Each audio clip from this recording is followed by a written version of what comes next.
Greetings and salutations to everybody out there in podcast land. This is the Judo Chop Suey podcast, and I'm your host, Judo Dave Roman. I'm really excited about this particular episode because today I have my very first guest ever of the Judo Chop Suey podcast, and I'm really excited to bring him on. He's somebody that I talked about briefly in my last episode, and I wanted to bring him on to tell his story about the injury that he suffered and the issues with promotions from where he's from. And if you don't know where he's from, this is a man who comes from the land down under, where women glow and men plunder. Can't you hear the thunder? You'd better run, you'd better take cover from Bozo78. He may be number 78 on Reddit, but he's number 1 in your hearts and in your programs. Bozo78, I'm very excited to have you on the program. Hey, can you hear me? Yeah, dude, how you doing? Good. Greetings from sunny Florida. How you doing? It is monstrously hot here today, my friend. Is it really? Wow. Yeah, wow, it's 40 degrees Celsius today, which is about, I guess, 120 for you guys in Fahrenheit. Massively hot. Oh my goodness, I didn't realize Australia got that hot. Yeah, it definitely does. Now, where do you live in Australia? I'm in Perth in Western Australia, so right across the other side. Right across the other side from Sydney, right? So that's on the west, that's on the west coast, correct? It is. Sydney's about 5,000 kilometers from me, so quite a distance. It's about 3,500 miles, I think. 3,500 miles, that's right. So in case you're not aware, you are the first interview ever for the Judo Chop Suey podcast. So hopefully this goes well. So, I gave you an idea of things that I wanted to talk about. I think they're pretty fair questions. So I think I'd like to get going with the interview and learn a little bit about you and really talk about this story that I tell you, I really wanted to flip the table when I read it. It bothered me because it kind of represents everything that I've been talking about on the podcast, on the past few podcasts that I really, really feel passionate about. Yep. And I've got to tell you, sometime in the week, I actually, I sent that information off to my sensei and I said, hey, by the way, did you know about this? And when I saw him today, he said to me, look, I spoke to someone very senior in the judo hierarchy here in Australia, and they confirmed this story that you've told me. And I was so angry when I found out that I thought of actually pulling our club out from the association. He was pretty mad about it. So it's something that's not well known. I don't think people know. I actually, talking about Reddit, I was contacted anonymously by someone on Reddit who used to be pretty high up in the JFA hierarchy and said, look, you're not the first one to go through this. People have actually threatened or maybe even taken them to court just over the fact that, guys in their 30s and 40s, they will go through and do all the competitions and do everything. And then the association will turn around and say, well, sorry, that doesn't count. You didn't fight in the 18 to 29 year category. So tough luck. So and I want to get there eventually. Let's back up, and I want to learn a little bit about you, but first things first. There's something I need to ask that I know the listeners want to know, and I know everybody who may check this podcast out on Reddit needs to know. Leg grabs in judo, what's your take? I've got 3 opinions for you. So the first opinion is, I think, and I hate to say this, I think the IJF was right in that by removing leg grabs, they've made it look more dynamic and sped it up. I remember actually competing at the Nationals in 2015 and then watching some of the other divisions fight. It was fantastic to watch and it was fantastic to participate in. So from the point of view of what they were going for, okay. From the point of view of a judoka, this is my second opinion. I was never really big into leg grabs. I mean, I can do them. I taught them. I've seen them done. The problem with leg grabs in judo, and I'm talking about Morodagari now, the double leg. Sure. If you're fighting someone who knows what they're doing, they will shut that thing down super quick with grips. Yes. I'm thinking of an incident I was fighting a Godan, and I kind of grabbed him behind the neck. I had an elbow collar tie, and he looked at me and went, "Oh yeah, wrestler." And I went, "Yeah, a little bit. Okay, you're going to shoot for my legs, aren't you?" And I went, "Yep." Shot for his legs. He stuck me in the ground and then kneed me in the head. Yeah. And then he said, "Don't do that in judo because that's what happens." So I was never really a big fan of double legs for judo, just because my impression is they never really work if you've got grips. I know that we kind of went through, GE and myself on Reddit, we went through and had a look at all the scoring throws for the past, I think it was 50 or 60 years in high level competition. Gari wasn't even within the top 30. So it's not a common throw for judo. And that, we share the same exact opinion on that. It was never a part of my game, so I wasn't too sad to see the double leg go. But now, if we're talking about the full scope of pickups and leg grabs, I think it's criminal that we've lost ankle picks. I think it's criminal that we've lost teguruma. These techniques, I mean, I'm sure you watched the, where was it? Was it Baku, where they did the judo, seminar? The new rules discussion, the seminar discussion, right? Yes. And one of the Japanese coaches said very clearly, look, you've now set up a scenario where the guy can get an over the back grip.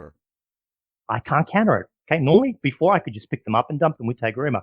I can't counter it. What happens now, if you get me on the edge of the mat and you get me in that position, right? If I do nothing, you're going to throw me. Okay. If I go back, it's Shido for me. If I try to attack you, it's again going to be Shido for me because I have to touch your leg. You've set up a position where we can't do anything. Now, again, I've watched a few high-level fights, and again, thinking about the Nationals in 2015, people were attacking in such a way that I think was against the spirit of judo. They were just recklessly attacking. And I think if we still had that fear that, if I'm really careless, the guy's going to pick me up and suplex me with teguruma, that would lead to more balanced judo. So look, I'm for teguruma. I'm for ankle picks. I don't think Gari works particularly well, but all of those things should be taught for sure. So tell me about how you got started in judo and how long you've been doing it and what your current rank is. So tell me a little bit about yourself and your history in judo. Okay. I started martial arts when I was 6, and I think if you can name a martial art, I've probably done it. So boxing, karate, everything. And then I did it pretty much from when I was young till about my mid-teens. And then eventually, after I finished high school, we moved to Perth so I could go to university. And there was a period of about 2 or 3 years where I didn't do anything. And I remember walking home from the shopping center once, and I just saw a car suddenly pull in the middle of the road, and this woman ran out screaming. And I'm like, well, what the hell is this? And it turned out that the guy in the car was harassing the girl. He was trying to attack her. And I really wanted to do something to defend her. Thankfully, she got away. There were other people around. But in that split second, I remember thinking, geez, I don't really know what to do if something like that happens again. Right. So I thought, well, I've been doing all these other martial arts. Let's pick that up again. So that was the initial impetus to actually get into that. And around about that time, it was the late 90s, BJJ and UFC was really taking off here. But it was almost impossible to find. So I remember logging into a little internet forum called Rec Martial Arts, which I'm sure you're very familiar with. I'm sure we crossed paths on Rec Martial Arts because I had different usernames out there. Yeah. It's very likely. And there was a poster on there called Bill Mahoney or Gi Choke. Yeah, he was always very adamant that BJJ was fantastic, but God, judo is really good as well. You should try judo. I went, okay. I've seen them doing the leg triangle on Lethal Weapon. What the hell? Let me go see this judo thing. It just so happened that there was a judo club within 10 minutes of where I lived, which was great because I was, a young guy. I didn't have a car. I couldn't get there. I walked there. The closest BJJ club at that time was probably an hour out of my way. So I didn't want to, bother anyone to go, please, can you drive me to this jiu-jitsu club? I want to do jiu-jitsu. Sure. I just went to this judo place. And that's kind of how it started, just proximity and the internet, really. There, but for the fate of God, by the will of God, I could have gone into jiu-jitsu or God knows what else. But judo was close by. I started with judo and pretty much stuck with judo. So that's the origin of the story. I saw something going down. I wanted to figure out some way to defend myself or my family. Wanted to get into Brazilian Jiu Jitsu. wasn't available. Judo was the next thing available, and that's it. Got into judo. Interesting. So you find a club. Is this the club you've been at this entire time? And if it isn't, how many clubs you've been a part of, and how did you land in this current club that you're at? And tell me about your current club. Okay, so that club that I mentioned, that was the first club. That was out the back of a pesticide spraying factory, which is hilarious. It's a hilarious little club, a hole in the wall. You wouldn't even think there would be any possibility of doing anything there. But so I stayed at that club for about 2 years before it closed down. The sensei actually got sick. And then I was kind of without judo for a while. So I kind of ummed and ahed and did some Aikido and did some Japanese Jiu Jitsu, did some BJJ, some freestyle wrestling. And then finally decided, God, I've got to find another judo club. None of this is really kind of, hitting the right spot for me. So I went to the second judo club that I trained at, which was kind of like a YMCA. So on any night, you may have 3 adults and, 40 kids on the mat. Yeah, fairly typical kind of scenario for judo. Right. And I stayed there for about a year. I got to the point where I was helping kind of run some of the kids stuff, but my judo wasn't really getting any better because it was mostly, I don't want to say it was babysitting for kids because it wasn't babysitting for kids, but there weren't enough adults to practice with. So I was kind of going, well, maybe I'll go do some boxing, or I don't know, I'll figure something out. And it was just a stroke of luck. There was an email that came through from the association saying, there's this Japanese team coming to Perth. They're holding a seminar. And I said, I'm just a green belt. Do you think I should go to this? And the sensei said, yeah, you should go and try it. And I went there. That would be the first time that I'd seen more than 10 adults on the mat. Right. Yeah? So there would have been probably 40 or 50 adults on the mat.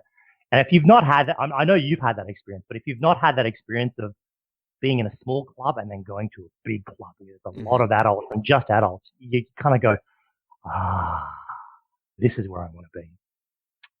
So, of course, they beat the ever-living crap out of me.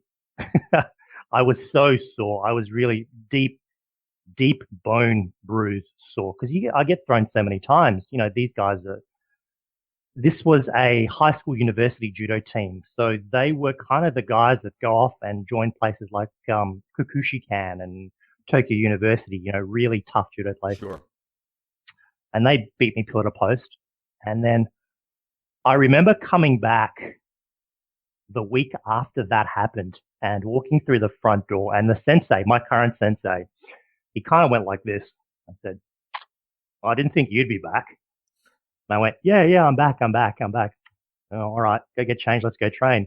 And it's hilarious because they must have put something fierce of a beating on me. But yeah, so basically 3 clubs. The current club that I'm with, I've been with since 2006. So what's that? 11 years. Yeah. 11 years. Yeah. If we're talking about training internationally, oh God, half a dozen different places. Lots of places in Japan, places in Kuala Lumpur. I tried to I tried to train on my honeymoon while I was in New Zealand, and I really hope my wife doesn't see this podcast. I did actually sneak out and train some jiu-jitsu in Queenstown on my honeymoon because I was just getting antsy. After 3 weeks, I just needed to do something. Sure. So, yeah. Wow, 3-week honeymoon. Normally for us U.S. Americans, we only get a week. So that's you great. You guys are crazy. You're overworked. You don't get enough holidays. Yeah, it's mandatory. We are the no vacation nation for sure. It's mandatory here in Australia to have 4 weeks paid annual leave, and then you can purchase leave on top of that. So I think the longest holiday that I've ever taken was 3 months. Wow. 3 months paid leave. So. 3 months paid? I can't even. If I want 3 months, I just say I quit. You quit your job and that's it. Basically, that's how it is, especially because I'm an IT professional. So, that's my day job, and this podcasting thing is something I do on the side. So, what is your current rank, and how long have you been at that rank? Okay, so currently I'm EQ, which is brown belt here in Australia. I've been at EQ for 2 years. Before that, I was at blue belt. So what's before EQ? NIQ, I guess. Yes. And My God, I was a blue belt from 2006 to 2015, and I earned that brown belt the hard way. I got to tell you, I I remember having a conversation with my coach a couple of years ago, my sensei a couple of years ago, saying, "Look, what the hell do I need to do to get a brown belt under you?" And he said, "Well, you've got the knowledge. Now I just want to see that you can hold the rank." So it's always been a thing in my club, and maybe this is the same in all clubs, where they want to make sure that you can hang at that belt level. Okay. So I kind of went on a madcap like training spree. I would train 10, maybe 12 hours a week of judo and Brazilian Jiu Jitsu just to get to the point where, I could enter a competition and do really well. And finally, in 2015, I entered the nationals here, won bronze in my division for the, what division was I in? I think it was M2 or M3, the old man's division. Sure. I think I fought 8 guys, and the ones that I lost were because I didn't know the rules. So I actually lost one of my matches by Hansakumaki because I kept stepping out of the matted area. And it's funny because I wear glasses, so I can't see where the mats are. And then I came off the mat. My sensei went, "What are you doing, you idiot? Well, can't you see?" And I'm like, "I don't know what the rules are, and I can't see. Just put the guy in front of me, and I'll fight." But experience, you learn. So yeah, brown belt for 2 years, blue belt for 10. Why 10 years? That seems a little odd to me because I know in my experience, and granted, I've not traveled anywhere close to the amount of traveling that you have done, but in my experience, there are variations, but you typically have a standard. Do you feel you were held back unnecessarily? Because 10 years seems an awful long time to be one Q rank. I mean, it's one thing to be sure, and I get that, but I don't know. From NIKU to EQ, I would think that a sensei could figure that out. Figure out if you're progressing after a couple of years. It's just a Q rank. You know what I mean? I think there are a couple of reasons for it. So one of the reasons for it is my coach was a really high level judoka at one point. So he has, maybe he had or he still has, I imagine, a really high level for what he wants his belts to be. Yeah. In our club, we have 7 national champions. Yeah. 7 national champions, excluding the kids. Right. We've got a couple of Australian champions in our kids ranks as well. So our guys are pretty tough. I think we kind of sandbag more than a little, but he's got his own expectations of that. The second thing was we were actually kind of on the outs with the main association for quite a while. We just weren't a part of it. We kind of kept ourselves to ourselves. And just recently, actually, we've rejoined the main association because it provides a pathway for the kids to go and experience, judo at a high level. If the kids want to go and compete in the Australian nationals, you kind of have to be a part of the JFA. So I think in the end, once we joined the JFA, that whole grading thing started up again. Gotcha. Here in Australia, it's a little bit tricky in that technically your sensei can grade you up to brown belt, but it's considered, it's a panel grading, even up to brown belt. So what will happen is, you'll have 2 assessors, 2 teachers sitting. You'll be your sensei and an invited instructor will sit. And then you've got to demonstrate all the techniques and all the kata and everything else. So previously we would get someone else to actually come in and act as that person that would sit as the second pair of eyes. And when we kind of stumbled with the JFA a little bit, they kind of went by the wayside. And I guess maybe my sensei got to the point of going, well, look, I want to do this legitimately, so we'll join the association and we'll bring everything back. But it's not unusual. We have a few guys that have been sitting at blue belt 3, 4, 5, 6 years. Wow. And all of a sudden we're all brown belts now. So Sure. Now, what kind of setbacks have you had throughout the 15 years you've been involved in judo in terms of whether it's personal life, injuries, things along those lines? Have you had many setbacks? And I ask this because we're going to get to the crux of the issue here, but I'm just kind of curious, just throughout those 15 years, if you've dealt with other types of injuries or setbacks that have kept you out of Yeah. judo for So an extended in period of terms, time. well, let's start with injuries first. So in terms of injuries, what have I had? I've had 2 blown ACLs, 3 menisci, so both on one leg and one on the other leg. Wow. I don't even know how many broken fingers and toes. I've lost count. They don't even count as judo injuries here, I don't think. I've had a concussion, and I've had what's called a wrestler's spike, which is where you get dropped on your head and you kind of get shooting pains down your arm for a bit. So pretty. I mean, it's not a huge amount, I don't think, for 15 years. But having said that, yeah, those injuries have kind of sucked a little bit. The knee ones have been bad. In Right. terms of my first ACL injury, kept me off the mat for about 12 months. Wow. Okay. So that was a long time. Other kind of setbacks, the club closed. So my first club closed, which was a shame, because the actual instructor there was a long-term judoka. I think he'd probably done it for 50 or 60 years. And I remember him trying to teach me Nagano kata as a white belt and me not appreciating what the hell was going on. So yeah, clubs closing, finding places to train. I mean, until my present club opened up in 2005, there was only one other big club here in Perth, and I couldn't get to it. It was out of the way. So pretty much that's it. Injuries and actually finding a club have been the big things for me.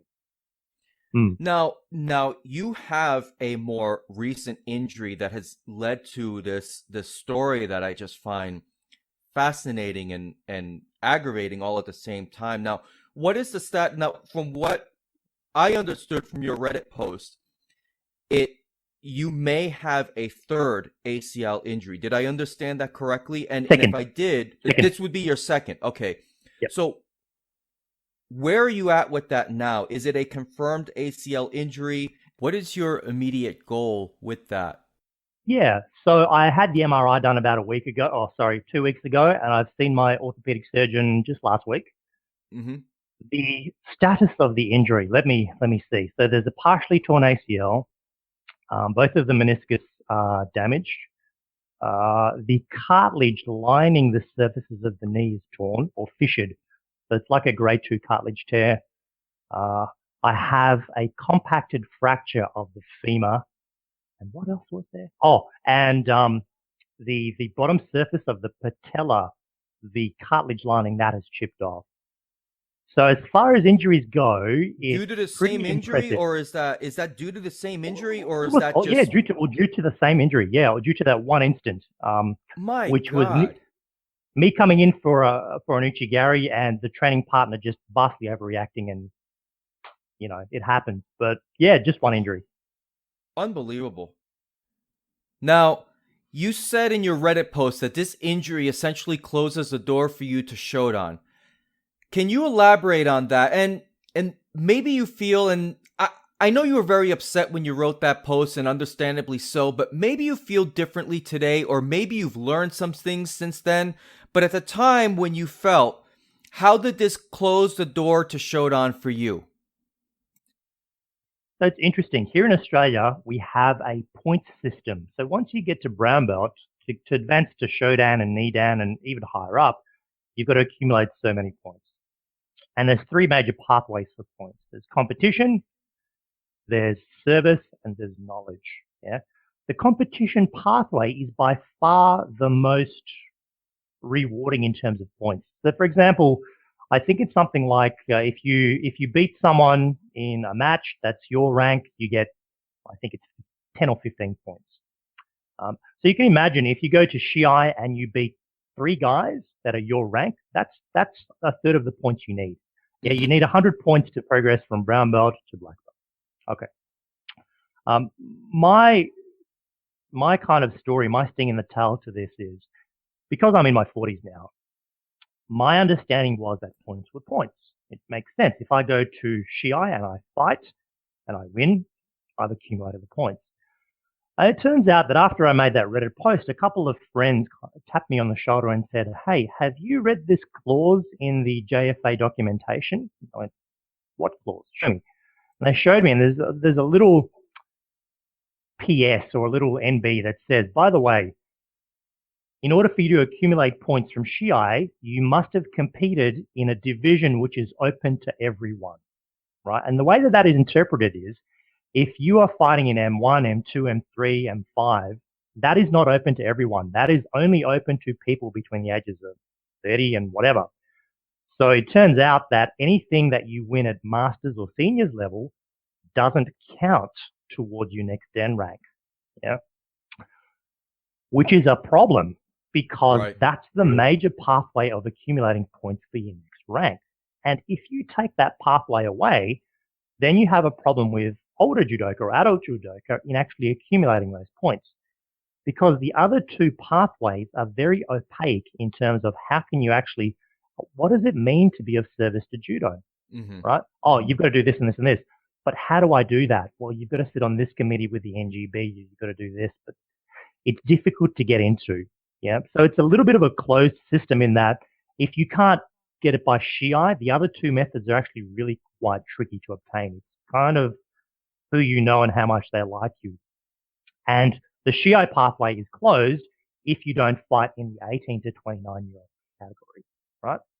Which makes it difficult for someone of my age to actually accumulate the points, because unless I fight in the 18 to 29, my point, it doesn't count. Yeah, it's just kind of gone, well, sorry, you didn't fight in the right division, it doesn't count. So that was really, I was really ticked off about that, I've got to tell you. I told my coach about it, or my sensei about it, and he said, no, that's nonsense. I'm going to call up this person in the association. She said, he talked to her, and I spoke to him today, and she said, yeah, that's actually true. You can't count those points. And he was really quite upset about that, because quite a few, like I said before, quite a few of our guys have been traveling. We have one guy that's, where's he gone to? He's been to Bali to get his points. He's been to the Eastern States, to Sydney, to Melbourne. He's been to Canberra. He fought in the World Masters Games.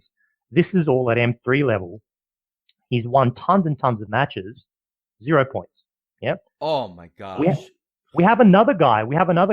I think he's M1. I'm pretty sure he's M1. He is 5th in the world.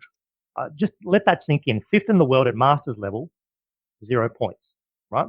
So you can see the problem, right? If you're an older judoka, you are kind of shoehorned to fight into the 18 to 29-year-old category. And hand on my heart, I can put up a good fight. But if I have to fight a guy who's 19 years old, who doesn't work for a living, who's preparing to fight in the Commonwealth Games or the Olympic Games, it's not a fair fight. Let me fight guys my age, and let that count. But absolutely.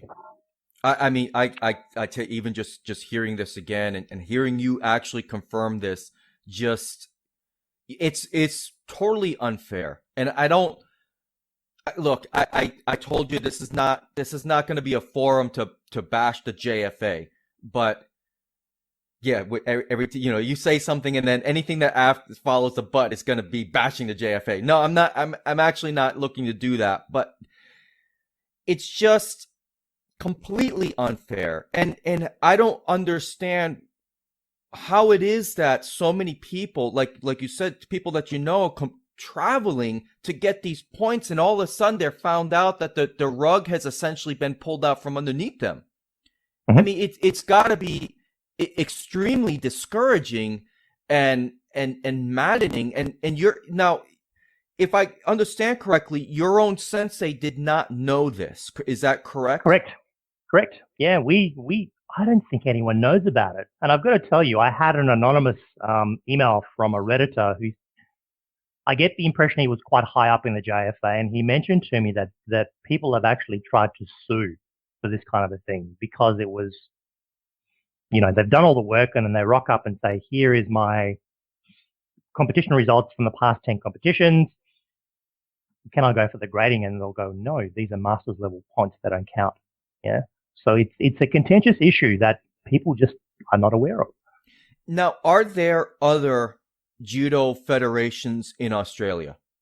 We have, I think, 2 active ones and maybe 1 or 2 that I don't know whether they're still around or not. Yeah. So the main one is the JFA. We've got also the Australian Kodokan Judo Association. There is the Freestyle Judo Association, but they're really small. They're up in northern New South Wales. You have a freestyle judo, because I thought that was just more of an American thing. I didn't realize that was grown so much to be an association on the other side of the world. Yeah, you'd have to talk to a buddy of mine that's up in that neck of the woods. I'm not sure how they've done it, but my understanding was one of the guys up there was actually competing in Sambo, and he decided he wanted to bring Sambo to Australia. He couldn't get any kind of inroad with the JFA or anything like that, so he set up his own association, and basically they do Sambo style judo under the only thing they don't do leg locks, but everything else is in there, double legs and single legs and all that. I don't know whether they're still around or not. I'd have to talk to them and get back to you on that. But yeah, we've got 2 or 3 main associations here, and JFA is by far the biggest. Understood. Now, in my opinion, I believe judo clubs and a sensei in your position should be able to promote to shodan without all the jumping through the hoops and the red tape. Now, can you explain to me the promotion? I know you touched on it a little bit, and you said that there's a committee where you perform your techniques and you do your kata. Is that typically how promotions go for shodan and up? Yeah, so for shodan, the qualifying process is you've got to have accumulated your 100 points. Yeah. Or actually, it's 150 points if you do it 1 year after brown belt. If it's 2 years or more, then it's dropped down to 100 points. Okay. So let's say you've got your 100 points.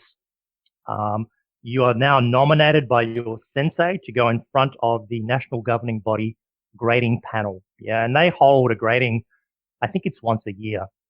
So you'll have candidates come from different clubs, let's say maybe 10 candidates.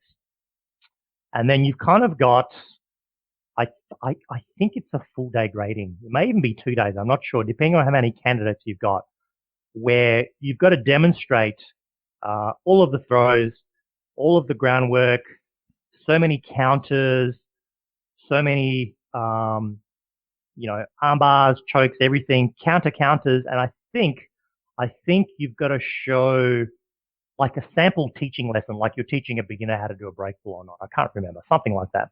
And then the second day or the period after that, you've got to show your Nagano kata, the full 5 sets. I think both as tori and as uke, but I'm not sure on that. So in order to get your shodan, that's probably a good day or 2. For me, when I did my brown belt, it was very similar. The grading started at 10 o'clock and it finished at 4 in the afternoon. So every throw, every counter, every combination, every groundwork, armbar, choke, counters to groundbar, it was a lot of stuff. Yeah, and at the end, I had to show the first 3 sets of Nagano kata. So it's pretty full on. There's no one that can go through that process that doesn't know judo. It's not as if you can turn up. You can't, for example, let's say you're an Olympic level wrestler. You go and beat everyone up, and then you turn up to the grading. You won't pass because you can't show the technique. So it's involved. So what is your opinion on that process? Do you think they do too much? Do you think it's not enough? Do you think it's just right? So what do you think of that promotion process? I'll tell you 2 things for that. So the first thing is, everyone that I've spoken to in Australia here has the impression that the hoops that our shodans have to jump through, by the time you jump through it, it's probably the equivalent of, a nidan or a sandan in Japan, right? It's really difficult to get your shodan, and shodan should be the first rank.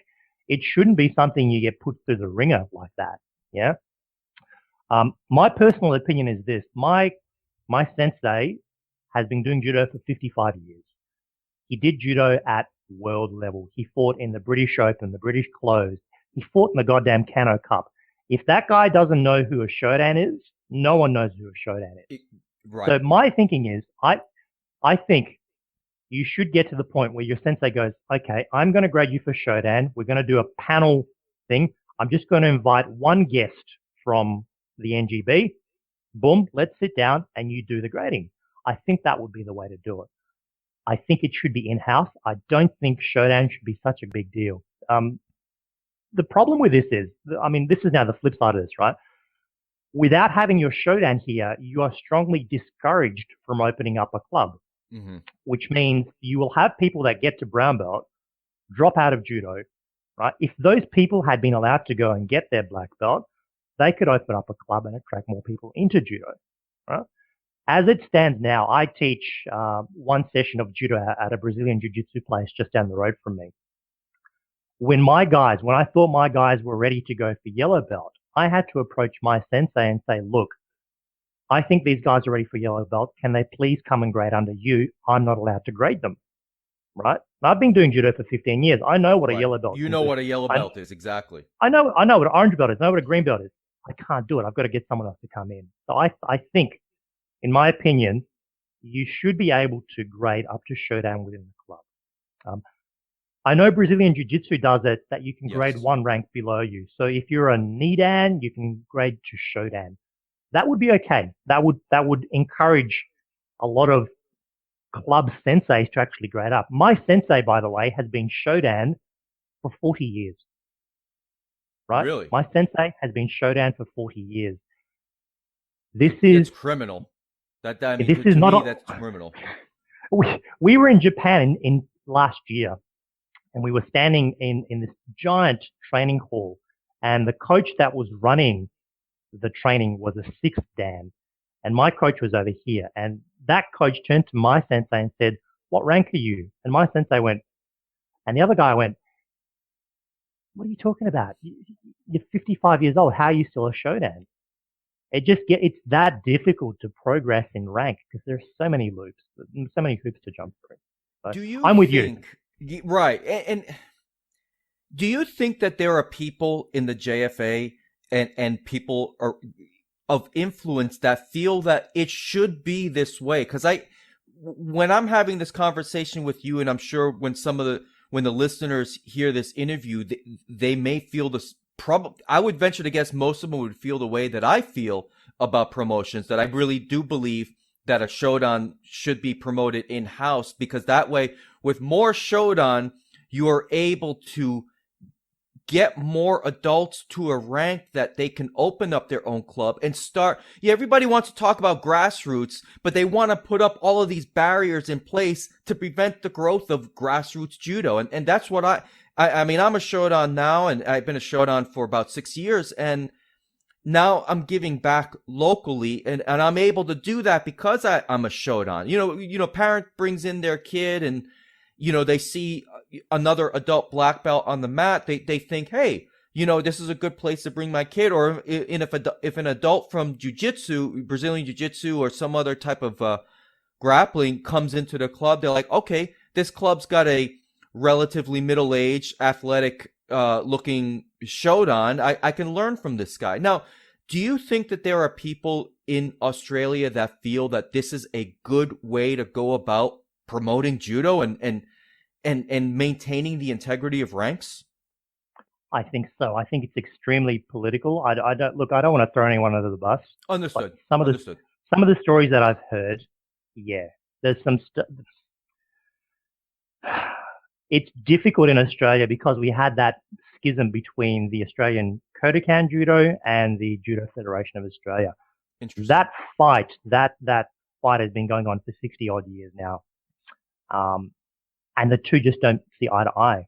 Yeah, they just don't see eye to eye. So I think there are some artificial hurdles that have been put in place. Look, I don't think it's not a good way that it's done. I do think there's a lot of politics to it.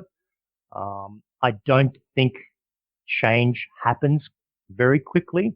And I've got to be honest with you, judo in Australia is, if not dead, then certainly dying out. Yeah. So you feel that way. You feel that judo in Australia is going by the wayside. Would you agree that maybe it's going by the wayside to Brazilian Jiu Jitsu? Oh yeah.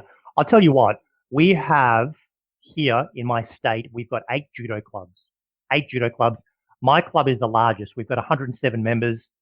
Of that, probably 60 are kids and the rest are adults. Okay. In my town, in my town, not in my state, in my town, we've got at least 40 Brazilian Jiu Jitsu clubs. You walk into a Brazilian Jiu Jitsu place, you will have anywhere between 8 to 30 people on the mat. Now you times that by 40, and that's my town. You look at the other towns in the state, there's probably close to 50 Brazilian Jiu Jitsu clubs just in this state. Yeah.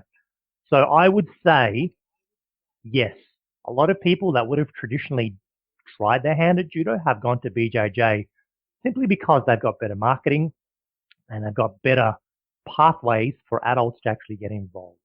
Yeah. And that I feel very strongly about that, because I talked about this in, I believe it was episode 8 of my podcast, the differences of why Brazilian Jiu-Jitsu is growing and why judo is dying. Brazilian Jiu-Jitsu welcomes the adult beginner, and I've seen it firsthand. The club that I was a part of, I've been a part of several. I would say over the past, because I started in Brazilian Jiu-Jitsu. I'm actually one of the rare guys that started Brazilian Jiu-Jitsu and then found judo, and I was like, judo's it for me. This is exactly what I want to do. But in the jiu-jitsu clubs that I've been a part of, there was a tremendous amount of adults, and when it comes to promotions, there's just simply not the kind of red tape that you find in many judo clubs. Now, granted, the Q ranks don't have nearly as much red tape, but in jiu-jitsu, the purple belt and brown belt, those are pretty high ranks, and you don't have to go through a federation to get promoted to those belts. And even black belts, usually I think they do seminars every once in a while where a brown belt might get recognized by somebody who is the head of the affiliation. That could be like somebody like Renzo Gracie. It's interesting. Go ahead. From the point of view, so the Jiu-Jitsu club down here where I teach judo at, they're an affiliate of John Will. I don't know if you know who John Will is, but he was one of the first Westerners to be graded to black belt in Brazilian Jiu-Jitsu. So he's one of the original Dirty Dozen, as they call them. Gotcha. The way their gradings work is the club sensei will grade students up. He'll give first tip, second tip, third tip, fourth tip. And then when John Will comes through a seminar once or twice a year, he quickly assesses that student and goes, yeah, you have my permission to grade that student up. There's no panel, there's no board. You just get put forward. He looks at you doing newaza or doing sparring, and he goes, yeah, I agree with you. That's a blue belt or that's a purple belt. Yeah. So I'm with you. I mean, if you're a shodan in your club, you should be able to grade up to brown belt. That's no problem. If you're a nidan, I think you should be able to grade up to shodan. I think that's fair. Shodan shouldn't be this massively inflated rank. It's not like I'm going for fourth or fifth. Exactly right, and I mentioned that to you in a message to you that it's not like you're going for the red and white here. It's just shodan. Shodan is an advanced student rank. It's not any implication of mastery. It's not any of that. It's an advanced student. I say it all the time. I'm a student who teaches. So, I don't really understand why there is such a, especially in your situation, such a big roadblock for you and for other adults to possibly get promoted, not only in Australia, but in other places. So what do you think judo can do in order to get more adults involved? And how do you think the judo organizations can be more inviting to adults? This is an excellent question because I actually asked this question on Reddit as well. And the feedback that I got back is exactly what my club is doing, which is actually really, it confirms what I suspected, because on any one night, we may have, between 15 and 30 adults on the mat. Yeah. That's a decent amount of adults, right? In my personal opinion, the thing that seems to keep adults at the club is acknowledging that not everyone wants to be a competitor. Over 90% of people do not want to do shiai, right? They're not into it. It's not their thing. And you should have a pathway to keep those people in judo. So my judo club is structured in such a way that we have a really big emphasis on fitness. I don't mean, doing push-ups and sit-ups and stuff, but keeping the energy high. We don't do a lot of uchikomi, but we do a lot of nagekomi, which is throwing into complete throws. The other big thing that I think that we do right over here is we use crash mats for training adults almost exclusively. I think 95 to 98% of the time when we do nagekomi, when we throw into crash mats. We actually have these specialty designed crash mats that they cost $400 a pop. I know the guy who makes them because I bought one for myself. We've got 5 of those. They're low-line crash mats. They don't get in your way. When you throw onto them, you can do your break fall and it doesn't hurt. And I think that's probably another really big thing for adults. They're so worried about falling and getting hurt that if you are teaching judo in a place that doesn't have sprung floors, which is most of us, right? Most of us have to put mats Especially down. every place I've been, right? Exactly right. You've got to have some method where you can cater for people that are new to judo so they don't get hurt while they're learning. Because I've been in places where you get thrown onto tatami over concrete and it's as if the tatami's not there. Yeah. Right?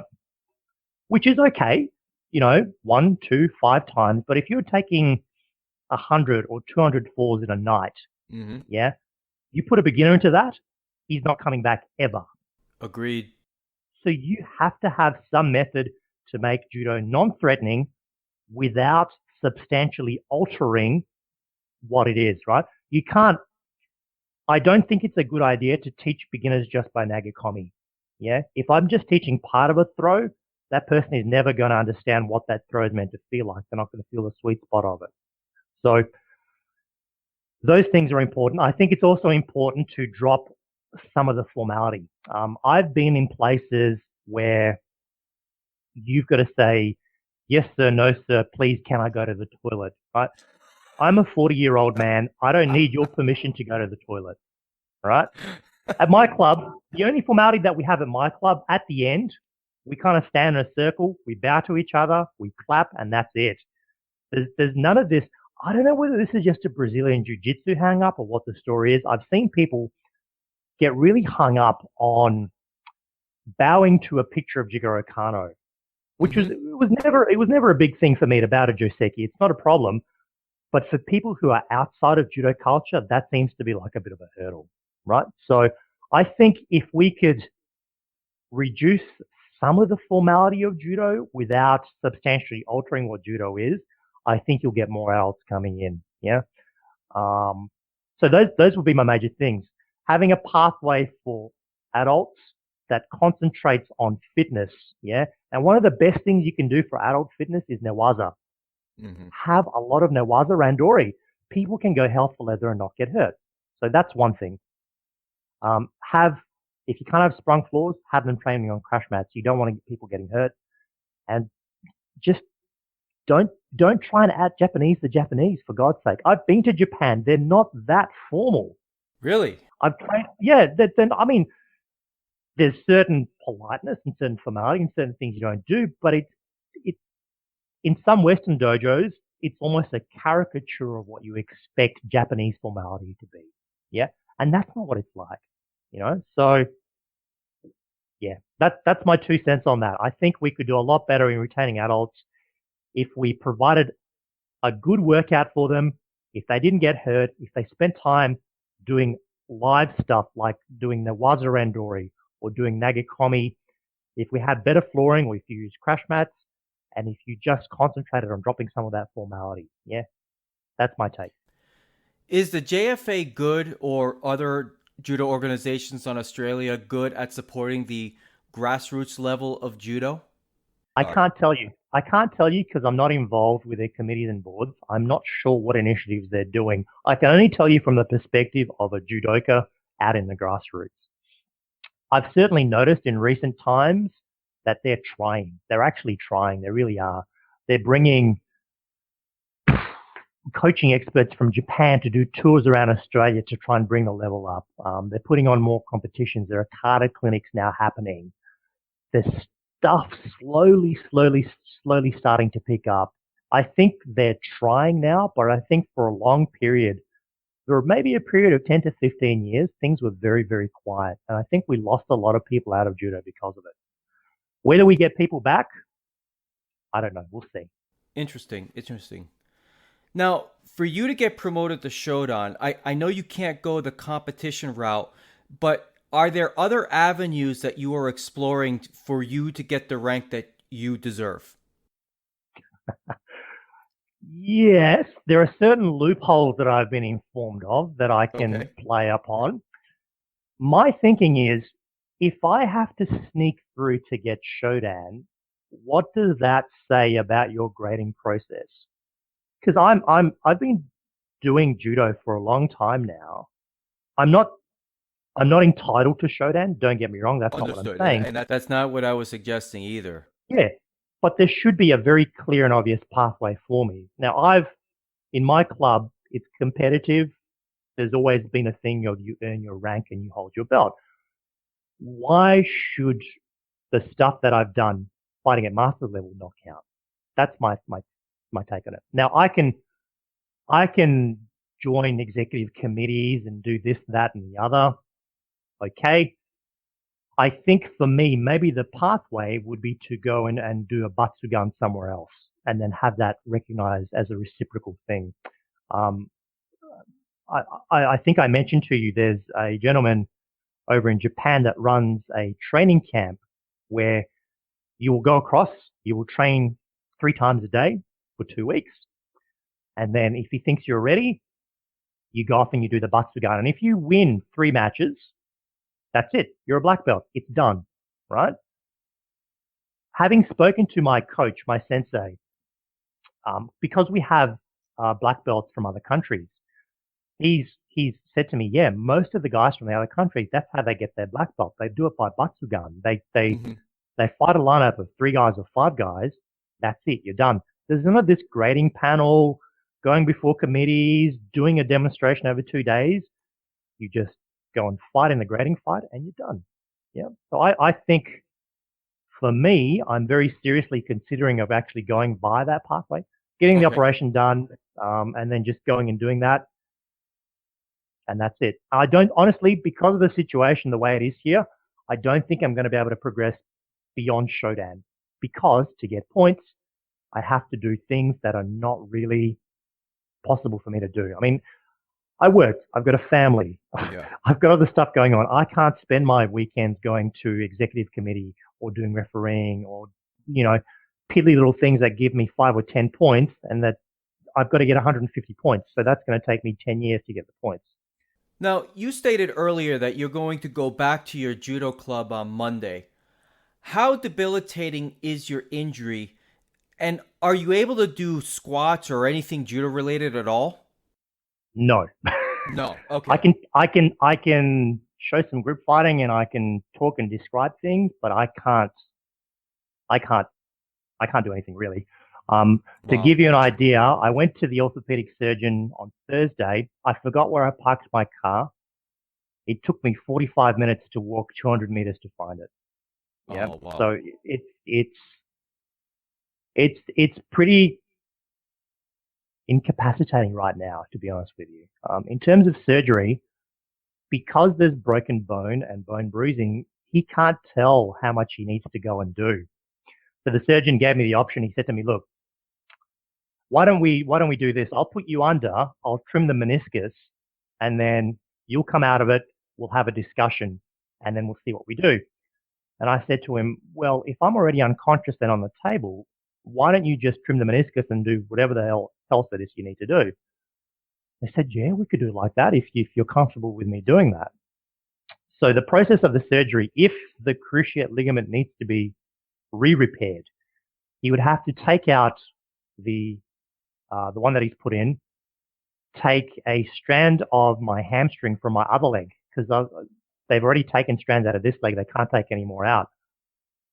He's got to re-drill new holes through the tibia and the femur, put it all through, tighten it all up.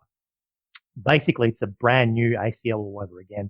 So the process of that is probably 12 months before you're actually capable of doing judo properly. Probably a month or two on crutches, and then all that time for rehab. Sure. Right now, because by background I'm a physiotherapist, that's what I do. Okay. As soon as I did my ACL, I suspected it was the ACL, and I thought, okay, I think I know what this is. I know what the rehab protocols for this are. I've been fortunate in that I'm actually on annual leave right now. So I've had a month to kind of do my rehab, about an hour a day, 5 days a week, going in the pool and doing various isometric things, and it's becoming better. I think if it was a situation where I had to be at work, or if I didn't know what I was doing, even worse, I would be much, much more incapacitated. I would be on crutches still at this point. And thankfully, I can hobble around. I can do, 200 meters walking slowly without crutches, but still, yeah. By the way, this is a whole other discussion in terms of when you get injured at judo, what does your national governing body, what is it willing to pay for? Right. And I actually went through and looked at what was involved in actually claiming for an injury. And it turns out that there's only very minimal cover for an injury. So for example, there's no real cover if you have to go and get surgery. There's no real cover if you have to go get an MRI. If you're off work, I think they're willing to pay up to, I think it was $250 a week for 51 weeks, which is not a tremendous amount of time. If you're an adult and you're earning $250 a week, either you're working part-time or I don't know what. So it's tricky. The whole thing is quite tricky. And I'm not blaming the JFA for having that. I'm really thankful they have it. I've got a teammate right now who's 18 or 19. He's hurt his hand. He makes his living with his hand, right? So if he needs to claim for physiotherapy or, whatnot, there's a pathway for him to do that. But for older guys, where it's more complicated, where it's, you've blown six things out of your knee, then it gets a bit tricky. So. Now, in your original post, you talked about maybe quitting judo in favor of going to Brazilian Jiu Jitsu. Has that feeling changed at all? Or is Jiu Jitsu going to be a definite part in your future, even if you get shodan? Yes. Yeah. Look, if it was just a question of judo versus Brazilian Jiu Jitsu, I would quit judo tomorrow and I'm done. That's it. But it's not. It's a question of my judo club. Yeah. Right. Where I've spent the last 12 years, where I've sweat and bled with these guys. These people are my family. I can't quit on that. So I'm not going to quit my judo club. I think after shodan, I'm just going to stop bothering trying to grade up, and I'm going to look at grading up in Brazilian Jiu Jitsu because at least I can see a pathway in that. Yeah. In 10 years' time, maybe I can get a black belt in BJJ. There is a definite clear pathway for me to do that. Whereas within judo, I really think shodan, if I can get it, is going to be my terminal rank because the grade up, I can't, how do I put this? I'm too old to be competitive with the young guys. And that's all it is. And it's fair. It's fair. I can be in the best shape of my life. I can be strong. I can be fit, but I'm not 18 anymore. Right? I can't.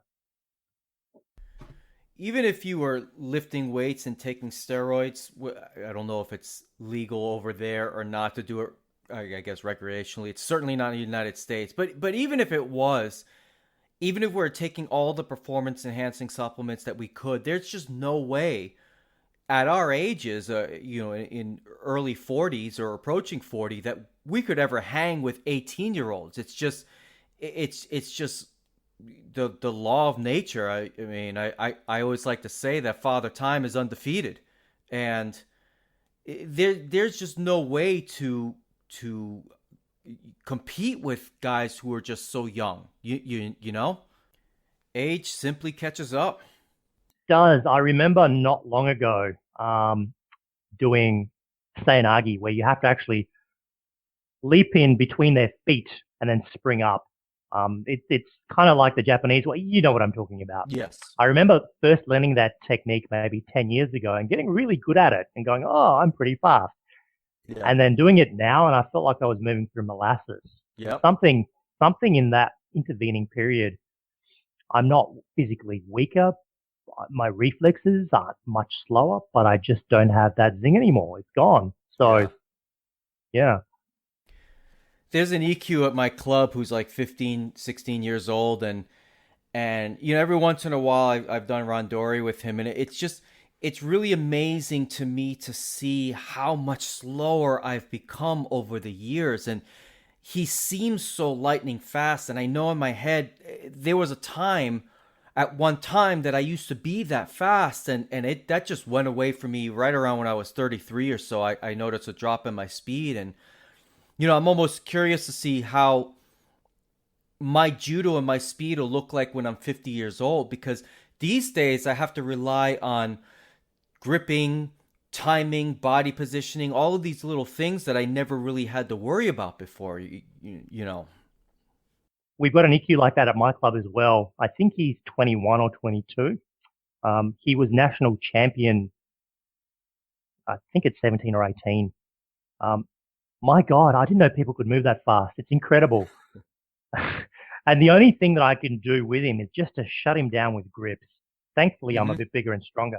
If I don't get my grip, if he gets any purchase on me, it's over. I can't keep up with him. He's so fast. So yeah, I miss that. Do you miss that? Right. I do. I miss that. I do miss it, but I like the challenge of being able to find an answer with timing, with certain body positioning, with gripping. I love those challenges, and that's what it is about judo. And I've touched on this before, that I really love that. And there are those challenges in Brazilian Jiu Jitsu, but throwing somebody with perfect timing, it just does it for me. And those are the type of things, those are the highs that I get when I do judo. It's very rewarding for me. And I said this in a podcast a couple of weeks ago, that getting a De La Riva guard to a sweep, to a choke, it just doesn't do it to me. It's pretty cool that I know how to do those type of things, but it just, tapping somebody out just doesn't do it for me in the same way that flawless, perfectly timed throw does. I was telling you before, I was down at the jiu-jitsu place today, and I stuck around to watch, and I was watching them roll, and I thought to myself, my God, this is so slow. They're moving so slowly. What is this? Speed up, go faster, go faster. And look, I love BJJ. I'm really into it. I love my groundwork. I think actually groundwork is the provenance of older judoka. I think there's a saying, or at least a friend of mine told me there's a saying in judo that he said, old judoka never die, they just go to ground. Yeah. So I think groundwork is something that even, 50s, 60s, 70s, you can still be quite competitive with.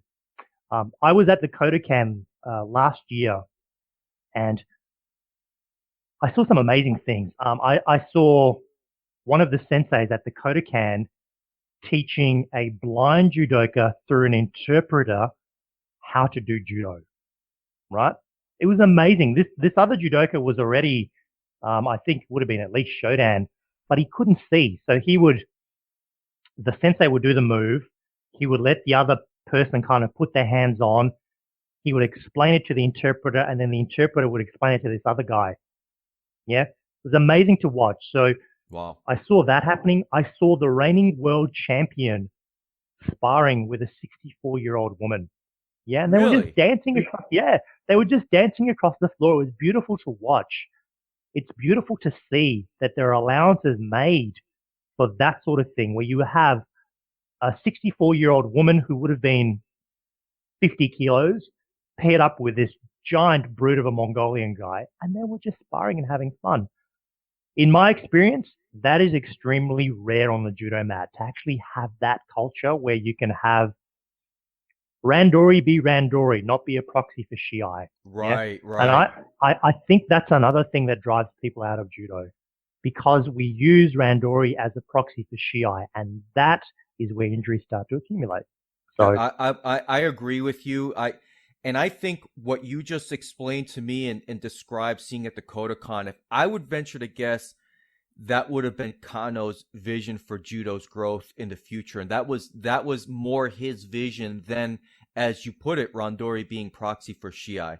And at Yeah. my age right now, when I do randori, I simply don't care anymore. I don't have anything to prove to anybody. I was promoted almost 7 years ago, so it's not like I don't feel any sense of need to defend the belt. If I get thrown, I get thrown, and that's it. I'm gonna continue to work on the things that I need to do to get better. The only time, that's my feeling on it now, because I don't want to be in your position. I don't want to have, because I know if I keep trying to be what I'm not anymore, which is a young man, and spinning out of throws and trying to move up to some kind of a national ranking or anything. That's not what does it for me in judo. But if I were to if I were to try and do that, I know I'm going to get hurt. I know I'm going to get injured, and I've got this body that I got to protect. And I feel that there are ways that I can improve in my judo, even if I'm getting thrown around the mat, 10 times in a 5-minute round. And I'm okay with that. It took me a long time to be okay with that. But I just, I see people spinning out of throws, and I think it's really foolish, because people don't get promoted on randori ability. That's a small portion of it. So I think the other issue that's really is interesting. The other issue is, as an adult, look, I don't know what it's like in the US. In Australia, you have most of the judoka are kids, and then there's cadets, which is, I guess, between 16 and 19. Then there's a huge, vast gulf, and then you'll have some adults come along. It tends to happen that the cadets train with the adults. So I think maybe some of us get into our head that we're still 19. Mm-hmm. And when we get it from the 19-year-old, we think, oh, well, I'll give it back. I think that's where injuries start to happen. Yes. Look, one of the big things when I teach, I have this process where, okay, I'll teach the static throw, then I'll show you the uchikomi, then we'll do the nagikomi, and then I'm going to show you French randori, which is, I don't know whether French randori is a common thing or not, but I remember reading about it on Judo Forum maybe 10 or 15 years ago and thinking, yeah, that's a damn good idea. French randori is when I'm Tori, you're Uke. All that you are doing is defending, and you will have certain ways of defending. So maybe you'll defend by moving, or you'll defend by not giving me a grip, or you'll be doing something, but you won't slam me on my head when I come in for a throw, which I've just learned 10 minutes ago. You'll let me succeed. Yeah, we'll fight. I'll get to the point where I've got my grip, and then you let me throw you. I think that's probably the best way to actually learn how to apply stuff from static to nagikomi to actually randori, going through that process. And I have seen exactly no one in my 15 years use that process to teach. Oddly enough, I actually, that's how I got taught. That my instructor, his daughter was an elite level athlete. I covered this in the last podcast. She's a Jason Morris Judo Club alumni, and same with his son. And that's how they brought me along, and that's how I got better, especially with my timing. And I brought that idea of right. And I brought that idea of French randori just recently with the kids in my club, because one, I think some of the kids in my club need to learn how to take their ukemi properly, and two, the kid throwing needs to be able to do it in a way where they feel like they're not fighting for their life. Yeah. See, we have two problems, right? We've got clubs that just train with uchikomi, which leads to people actually, I fit in, I pick you up, and then I pause, and then I finish the throw. It's this kind of a broken rhythm that doesn't really work. So there's that problem. And there's the problem of people who train just with nagikomi, which is they will throw you goddamn hard if they can get you. But in order to get you, it's going to be some kind of a fluke. There's nothing to bridge that space between, I know to throw statically, I know how to throw hard, now I can do it in randori. And I think French randori is probably the best way to do that. Yes. So yes. I'm really surprised more people don't train like that. It's just there seems to be this thing of, I'll teach you to throw, you get good at the throw, now you can do it in randori, and there's no bridge. So I think that's another thing that, how many times have you read on Reddit or Facebook or anywhere else where they say, I've been training for 3 months, I've been training for 6 months, I've been training for 2 years, I just can't throw anyone. Well, of course you can't throw anyone. You know the throw, but you haven't built the reflexes to learn how to throw. So Right. Right. And I think years ago, I mean, we're talking about decades, kata was the means to teach to bridge that gap. But since a yeah, lot of clubs don't do kata anymore, I really think French randori is the way to go. It worked for me, and I tell you, once I got to this club that I spent the most amount of time at, my judo just took off, and it was the missing link between learning the techniques and being able to apply them properly in a situation where both people are trying to throw each other. The French mhm, randori was huge for me, and it's something that I'm bringing to my club, and it yeah. that type of randori. It is the only club I've ever been at that does that, and I don't know if my judo instructor read that 20 years ago on Red Martial Arts or some other place, because he trained at Jason Morris's, he trained at Jimmy Pedro's, and I don't know if those guys do that kind of randori. I can't imagine they do, given the high I level got athletes that they have there. I got to tell you something. I think we've inherited a culture of training our adults the way they train their children in Japan. So when you train in Japan, this is a typical training session in Japan, right? You will spend 15 minutes doing tumbling, warm ups, stretching. Then you will do Newaza Randori. Then you will do Chikomi, and then you will finish with Tachiwaza Randori for 60 to 90 minutes. Okay? That's how they're taught.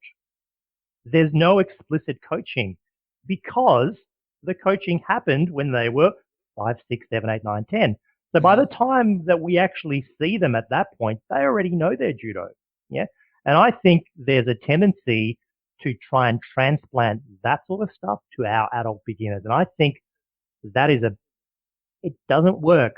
Yeah. It doesn't work. I would rather say, look, here are some of the grips. Here's this throw. Now we're going to put it in this drill. Now you're going to do this. Now you're going to do that. And let the person experience some success. Because the most frustrating thing I think for a beginner is going 3 months, 6 months, a year, 2 years and not throwing anyone in Randori. Yeah. There's that Yes. huge gap. If you're an adult beginner, let's say you're a guy, you're 25 years old, you rock up at a club. Yeah. Here are your choices. You're going to fight a 12-year-old, you're going to fight a 19-year-old, or you're going to fight a 50-year-old that's been doing judo for 45 years. Okay. If you fight the 12-year-old, that's no fight. If Right. you fight the 19-year-old, he's probably going to hurt you or plaster you all over the wall. And the black belt, it's going to seem like voodoo magic to you, and you've got no pathway to actually progress in that. So And that yeah, is a very common problem in judo clubs that I've been at, and I've had people write to me on to the podcast email, or direct message me on Reddit and actually say, I mean, I actually know some of the clubs where they've experienced this kind of stuff, and it's through no fault of the lead, the sensei or anything like that, but that is a very common problem, and it's interesting to me to hear you say some of these things, because I know that this isn't just an exclusively an American problem. It no, happens in other places, and I would love to well, have somebody from the UK on the show one time to kind of give me their take on judo in the UK and see if there's yeah. consistencies among quote unquote Western countries. I think you teach the way you were learnt. And if your teacher learnt by osmosis, you will learn by osmosis and then you will try and teach by osmosis. I'm lucky that my background is in education, right? Hmm. So I've always been, I'm always the slow kid. Like, how do you do that? Or what should I be doing? I swear to God, I bug my poor sensei so much. Like, what are you doing there? How do I do that? Can you show me this? Until I nicked pick these things to death. And now when someone asks me, how do you do this throw? I can explain to you really well how you do this throw. And I think that's how adults learn. Adults don't really learn very well. I mean, they do learn through osmosis, but you will speak to so many more people if you've got a coaching style for people who learn by osmosis, a coaching style for people who are analytical, a coaching style for people who are afraid to do judo. You need to have that broad spectrum to know how to teach. And I think what we see most commonly is someone will go and get a shodan, a nidan, a godan, whatever the rank is, and I will teach judo the way that I've taught judo. Yeah. So I think that's maybe a problem. Agreed. And I think there are some former Olympians out there that do a pretty good job in trying to help people who teach. For instance, I know the fighting films, Neil Adams over in the UK. I know over in your part of the world, you got Matt Diaquino. Matt Diaquino, yeah, he's a great guy. He's great. I know Roddy Ferguson does his thing over here. He's actually pretty local to where I live. We probably live about 20 miles apart from each other. I've never met him, but I know he does a lot for the judo community. But he does work that helps instructors or people learn how to teach so that those people can teach it to their kids and such. I mean, maybe his focus is more high level. I know he's a full-time coach, but I know that a lot of the concepts that he teaches and Matt and same with Neil Adams, it's still very helpful at a grassroots level as well. And I think all three of those gentlemen do a pretty good job, but there aren't enough resources out there like that. Yeah. I've posted a few times on that Reddit judo forum. So I've got two videos that I'd like to show. One is of Ippon Seinagi and one is of Osoda Gary. And those are videos from a shodan who was going through and doing their coaching accreditation. I think it's through the BJA or the BJC in the UK. And it shows a really nice coaching, like a nice stepwise process in coaching a beginner from, I have no idea what a sotogari is, to here's how to use a sotogari in Shiai. And it's a really nice stepwise process. I remember talking to that guy a couple of years ago, and it used to be that you could do the first part of that coaching accreditation online, and the rest of it you would do through your club. Or you'd kind of go to where the coaching clinics were. I don't think they do that process anymore, which is a shame because I think that online coaching module, that was a fantastic thing. I actually poked around in it and had a look. We've got something similar here in Australia that I've been through and I've done, which is great. It wasn't judo specific. It was for all sports, but there was also an in-person component. Look, I think if you're going to teach someone judo, it's not enough to know judo. You need to know how to teach. Exactly. Yeah, and that's the bottom line. So it's fantastic that Roddy Ferguson is out there. It's fantastic that Matt Diaquino are out there. Jimmy Pedro, all of these guys, thank God they're there because some of that stuff, if I had to go to Japan, like they went to Japan and try and learn it, I've got no chance. Those guys have gone to places and done things that I would never have a chance. So I'm really thankful that they've done that stuff.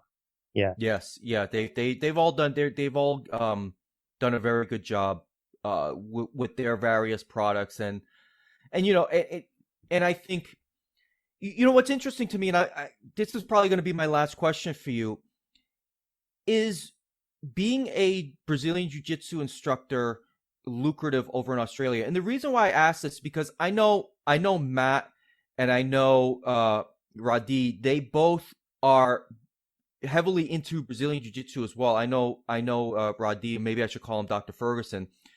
I know he's a black belt in Brazilian Jiu Jitsu. I'm not sure about Matt. I'm pretty sure he's up there, at least purple belt level. He's a brown belt now. He's a brown belt now. Is that a lucrative path in terms of making a living as a Brazilian Jiu-Jitsu instructor? Is it because over in the United States, a lot of judo black belts that I've come across that also do jiu-jitsu. I know one guy who's a jiu-jitsu black belt, and his club, it's a jiu-jitsu club.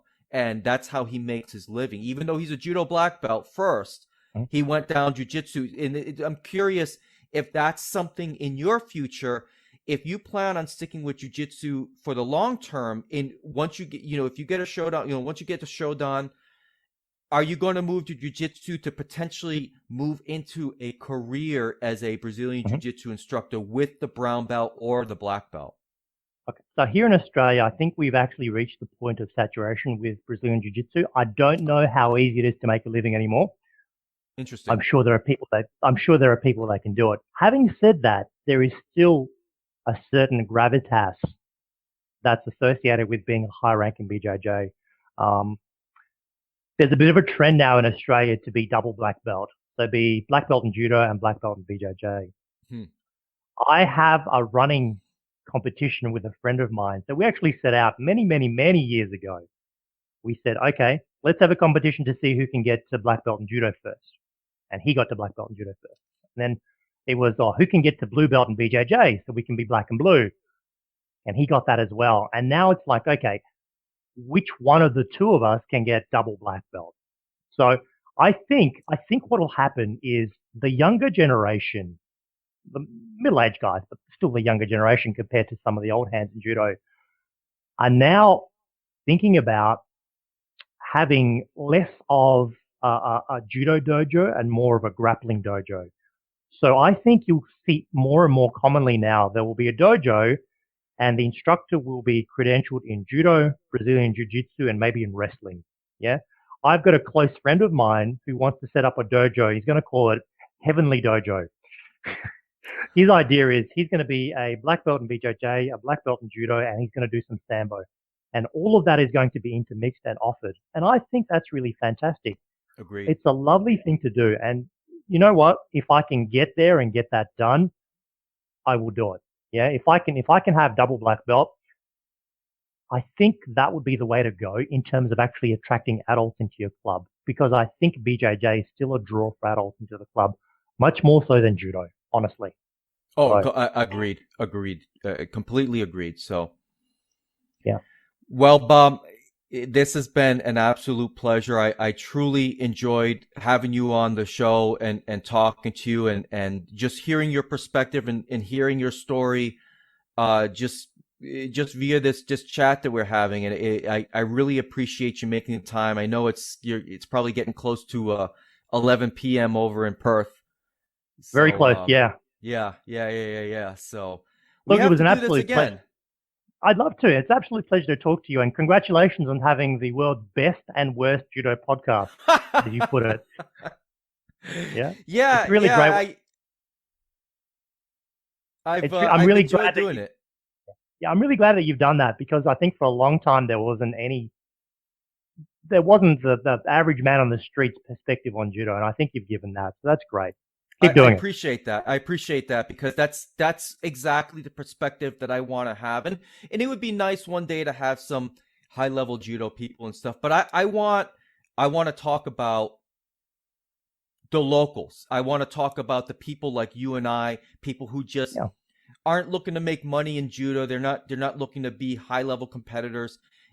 I think it's important to get the word out, in particular your story, which I think is very important. That, and I'm hoping people around the world can hear your story, and maybe, they have a conversation with a buddy of theirs and they'd be like, boy, I heard this story about this guy in the JFA. And I'm not saying it's going to become this huge thing, but to get an understanding so that there are people, I think people like us, if we can talk about judo, have a conversation about some of the problems that judo have, maybe one day the IJF and some of these organizations can start setting their sights on, okay, maybe we need to get more adults involved, because right now I don't believe that is the case. But if we start talking about it, and with this podcast, it's growing. I mean, every week the download numbers are just higher and higher. I'm really stunned. I said in my very first podcast, if I ever had more than 10 people listening to this thing, I'd keep going. So I'm going to keep consider going. It a win. So, yeah. It's a win. I've had almost 3,000 downloads at this point. You're getting pretty close. Awesome. Over a 3-month period. So I've been really surprised at that. And again, I think it's important to get the word out, get your story out there, and that way people know that, hey, this guy went through something that I'm going through, and I want to tell my story, and I want to try and go a different path for shodan. Maybe I can do this. Maybe I can travel somewhere else and get shodan. So I appreciate you coming on and sharing your story, and it's an important one to tell, and people need to know it. Yeah, you're very welcome. I enjoyed it thoroughly, and anytime you want to get together again, let me know. Absolutely. Well, you have a good evening, and I'll be sure to talk to you soon. Cool. Have a good one. See ya. All right, take care. Bye. So there you have it, folks. The Judo Chop Suey podcast's first exclusive interview. And, as we talked about toward the end of that podcast, I would love to have more guests, and I will have more guests of the regular judoka that's out there. There's plenty of forums for a lot of the top coaches and a lot of the top athletes. They have their own forum. They have their own social media presence. We talked about Dr. Roddy Ferguson. We talked about Matt Diacono, and we talked about Neil Adams. They have a big presence. I'd love to have them on the program one day. But what's really important to me is to be able to have the regular guy and talk about judo at a grassroots level. It doesn't always have to be grassroots, but I like to talk about regular people and how they perceive how judo is going in their own communities, in their own clubs, and how they, from an outsider's perspective, on how high-level judo is done. Because as a guy behind a microphone, it's just your regular shodan that's out there. I like to be able to present a view that is almost like the common man's view of judo. Just like you hear, if any of you listen to sports talk radio, a lot of the hosts that are on there, they never competed at a high level. Some of them have, but not all of them. So I want to give that perspective because I think that perspective is a fun perspective to have. And I may not be, this super coach that talks in a condescending way. Oh, you stupid idiot. You don't know what you're talking about. You never play at that level. Well, you know what? That's okay. I don't have to play at that level. I never had to play at that level just to be able to talk judo and to give my own impressions and takes on the things that are going on at judo at a high level and how judo is taught, and in this particular interview, how promotions are handled at the highest levels. And I would love to hear from anybody that's out there. If anybody listens to this podcast that feels, hey, the JFA is doing the right thing. This is the right way to go about promotions for adults. And if you disagree that your national governing body does not do a good job on reaching out to adult beginners for judo, if you have a different opinion on that, feel free to write me. That's judochopsueyshow@gmail.com. Feel free to tweet at me at La Vida Judoka. Feel free to reach out to me on Facebook, and you can follow me on Facebook. Just do a search for Judo Chop Suey, and my page should come up on that search bar. So if you have a different opinion on these type of things, and you think that Bozo78 is way out of line, or he doesn't really understand how things are supposed to be and why things are a certain way, I would love to bring you on the program, or at the very least, read your tweet and read your email. And that way we can have a good discussion about these things, because from my perspective, from the little man's perspective, it doesn't seem what has happened here and what's going on with the JFA is really the proper way, especially when to hear that guys are traveling to these World Masters tournaments only to find out that all of their traveling and all of their points for their promotions is for naught. I mean, they need to know that, and that's got to be very frustrating, because we're a lot of these people are not people who are sponsored by anybody. They're paying out of their own funds. They're potentially leaving their families behind for a few days at a time, and only to find to chase this dream of being a shodan and being able to have a career of sorts in judo and to be a coach, well, only to find out that all of their efforts are for naught. I think that's a problem. If somebody out there does not think that's a problem, I would love to hear from you. So with that, this podcast has gone on long enough. I'm glad if you made it this far. I'm really grateful. I hope you enjoyed the interview. I hope you have a great week. I hope you stay safe. I hope you train hard. And until next time, I'm out. Oppan Gangnam Style.